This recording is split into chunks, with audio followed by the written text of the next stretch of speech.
Hi friends, ಎಲ್ರಿಗೂ ಹೊಸ ವಿಡಿಯೋಗೆ ಸ್ವಾಗತ. ವೆಸ್ಟ್ ಇಂಡೀಸ್ ವಿರುದ್ಧ ಸೌತ್ ಆಫ್ರಿಕಾ ಗೆದ್ದ ನಂತರ ಸೌತ್ ಆಫ್ರಿಕಾ ಟೀಮ್ನ ಕ್ಯಾಪ್ಟನ್ ಆಗಿರ್ತಕ್ಕಂಥ ಐಡನ್ ಮಾರ್ಕರಮ್ ಅವರು ಏನೆಲ್ಲ ಹೇಳಿದ್ರು ಸಂಪೂರ್ಣ ಮಾಹಿತಿ ತಿಳ್ಕೊಂಡು ಬರೋಣ. ಅದಕ್ಕಿಂತ ಮುಂಚೆ ನೀವು ಕೂಡ ನಮ್ಮ ಚಾನಲ್ಗೆ ಹೊಸಬರಾಗಿದ್ದರೆ ಈಗಲೇ ನಮ್ಮ ಚಾನಲ್ನ ಸಬ್ಸ್ಕ್ರೈಬ್ ಮಾಡ್ಕೊಳ್ಳಿ.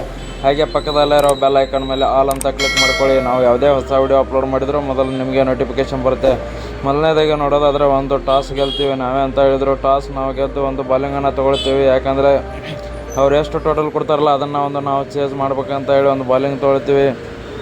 ಬಾಲಿಂಗಲ್ಲಿ ಒಂದು ಸ್ಟಾರ್ಟಿಂಗಲ್ಲಿ ಚೆನ್ನಾಗಿ ವಿಕೆಟ್ಸ್ ಬರ್ತವೆ, ಬಿಗ್ ಹಿಟ್ರನ್ನ ವಿಕೆಟ್ ತೆಗಿತೀವಿ.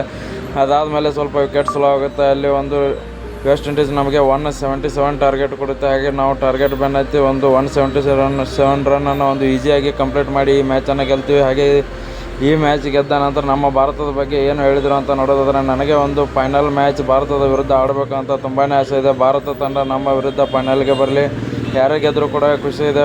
ಒಟ್ಟಿನಲ್ಲಿ ನನಗೆ ಭಾರತ ತಂಡದ ವಿರುದ್ಧ ಆಡಬೇಕು ಅಂತ ಆಸೆ ಇದೆ ಅಂತ ಕೂಡ ಹೇಳಿದ್ದಾರೆ. ಏನೆಂದರೂ ಕೂಡ ಒಂದು ಭರ್ಜರಿ ಗೆಲುವು ಅಂತಲೇ ಹೇಳ್ಬೋದು ಸೌತ್ ಆಫ್ರಿಕಾಗೆ ಇದು.